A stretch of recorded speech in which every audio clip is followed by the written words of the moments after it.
In the vast, sun-scorched landscape of what is now modern Iraq, nestled between two great rivers, a story began.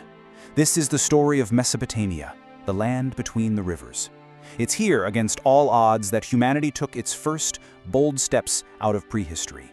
This is where we first built cities, first wrote down laws, and first looked up at the stars, not just with wonder, but with a real drive to understand.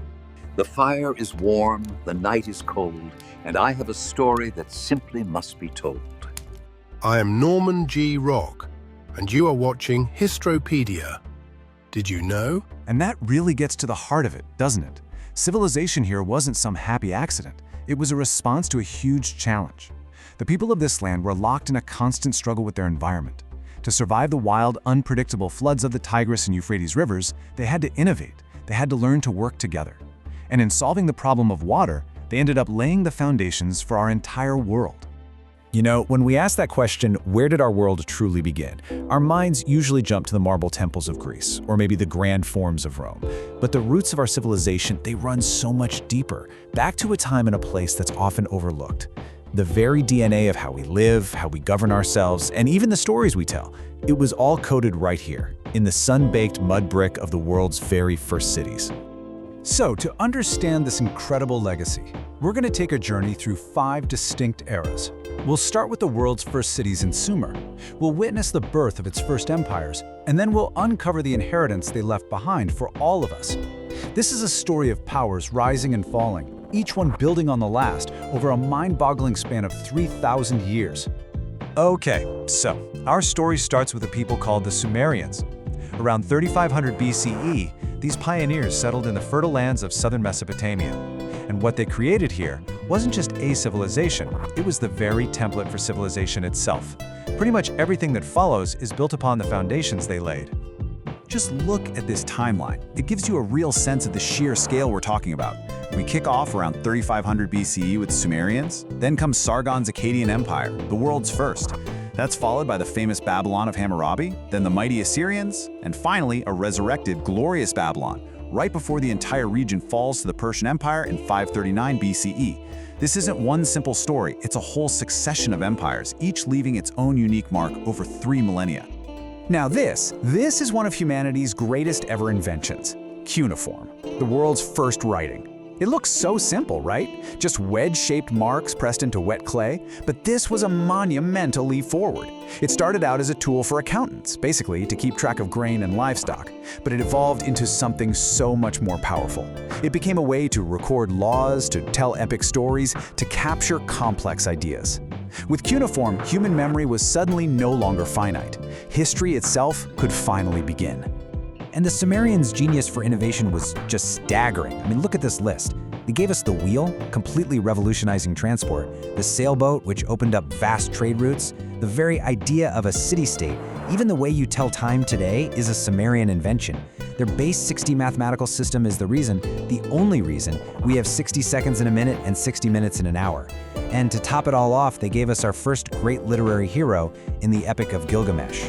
For centuries, Sumer was this patchwork of independent and often warring city-states. But this fragmented world, it was about to be forged into something new, something much, much bigger. A powerful new idea was emerging from the dust, the concept of empire.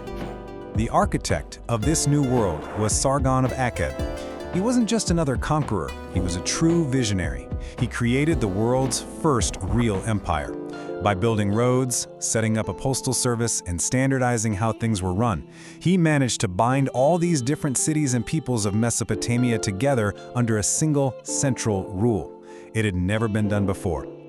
After Sargon's empire eventually crumbled, the center of power shifted. From the south came the Amorites, and their 6th king was a man who had become an absolute legend, Hammurabi. He was a master of both war and diplomacy, and he took the relatively minor city of Babylon and through decades of incredibly shrewd maneuvering, transformed it into the undisputed center of the known world. But Hammurabi's greatest legacy wasn't built from brick and mortar. It was built from words. He had nearly 300 laws carved into this massive stone pillar for everyone to see. And in doing so, he established a revolutionary new principle that justice shouldn't be arbitrary. It should be standardized, it should be public, and it should be administered by the state. This was a monumental step towards the ideal of the rule of law. Well, after Babylon's first golden age, a new power began to stir in the north. From the city of Ashur came the Assyrians, a hard, disciplined people who would harness the power of a new metal, iron, to forge an empire built on unparalleled military might. The Assyrian military was a machine of conquest unlike anything the world had ever seen. This was the first professional, standing army in history. They mastered iron weapons and engineered terrifying siege engines, like the battering ram, to just smash down city walls. And their victories? They were immortalized in brutal, graphic detail on vast stone reliefs, which was basically state-sponsored terror, designed to ensure that no one would ever even think of rebelling. And yet, the final great king of this brutal empire was a man of fascinating contradictions. His name was Ashurbanipal. And yes, he was every bit as ruthless a conqueror as any of his predecessors. But he was also something almost unheard of, a scholar king, one of the very few monarchs in all of history who could actually read and write. And he used his literacy for an absolutely extraordinary purpose. Ashurbanipal became obsessed with a single goal: to gather and preserve all the accumulated knowledge of Mesopotamia. He sent scribes to every corner of his vast empire, ordering them to copy every single text they could find. The result was the world's first great library, right there in his capital of Nineveh, holding over 30,000 clay tablets. I mean, this collection was a treasure trove of human knowledge. From epic poems to medical textbooks, it had everything. And then, in one of history's greatest ironies, when invaders sacked and burned Nineveh in 612 BCE, the very fires that destroyed the city also baked the library's clay tablets as hard as stone. The act of destruction actually preserved them, allowing archaeologists to unearth them 2,500 years later. In his fall, Ashurbanipal managed to save the very soul of Mesopotamia. So, with the Assyrian Empire in ashes, the torch of power passed once more to Babylon. Under a new dynasty, the Chaldeans, the city would rise again for one final, absolutely spectacular blaze of glory. King Nebuchadnezzar II transformed Babylon into the wonder of the ancient world. He built the breathtaking Ishtar Gate, its walls gleaming with brilliant blue glazed bricks, covered with images of lions and dragons. He also completed the Great Ziggurat, a massive temple tower reaching for the heavens, so vast, in fact, that it's believed to be the inspiration for the biblical story of the Tower of Babel. Nebuchadnezzar is also credited with creating one of the legendary 7 wonders of the ancient world, the Hanging Gardens of Babylon. But the big question is, did this terraced, green paradise, supposedly rising like a mountain in the heart of the city, ever truly exist? Well, the historical record is tantalizingly silent. Later Greek writers told this romantic story about the king building this lush mountain for his homesick queen, but no Babylonian texts ever mention it, not once. Some scholars now think the gardens were probably real, but they were located hundreds of miles north, in the Assyrian capital of Nineveh. So for now, the Hanging Gardens remain a beautiful and very enduring mystery. The long age of native Mesopotamian empires finally ended with the Persian conquest in 539 BCE. But their story, it doesn't end there, not at all. Their influence is woven right into the very fabric of our world, often in ways we don't even recognize anymore. Just think about the number 60. Every single time you look at a clock, you are using a mathematical system that was devised by the Sumerians 5,000 years ago. Our 60-second minute and our 60-minute hour are a direct inheritance from their base 60 counting system. It's that simple.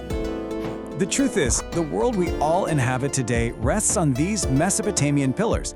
The very idea of the city, the principle of written law for everyone to see, the mathematics that measure our days, and even the archetypal heroes and myths of our oldest stories. They all have their origins right here, in the land between the 2 rivers. This history is a powerful reminder that we are all connected to a deep and ancient past, and so much of it we are still uncovering. It really makes you wonder, doesn't it? What other fundamental truths about who we are still lie waiting, buried beneath the sands? Thanks for joining us. Thanks for watching.